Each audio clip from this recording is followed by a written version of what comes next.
Time check guys, time check. Anong oras na? 8:18 na po ng gabi.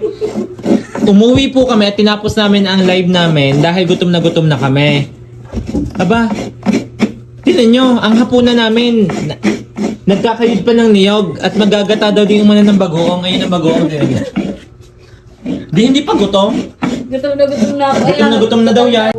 Sa Katal pa daw yan sa gutom guys, katal pa daw yan. Pero anong ginagawa? Sa halip na kumain muna at sumubo, nagkakayod ng niyog para sa ginataang bagoong. Para kasi masarap kasi ang ginatang. Oo, masarap. May ulcer kayo bukas. Tingnan nyo naman, gutom na ilan pang kakayurin.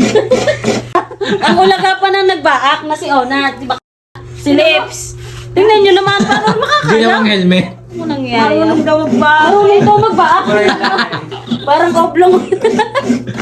Diyos ko Pwede na gawin ko na yung baso. May luya pong kalahok ang aming... Isinasama mo yung paa ko.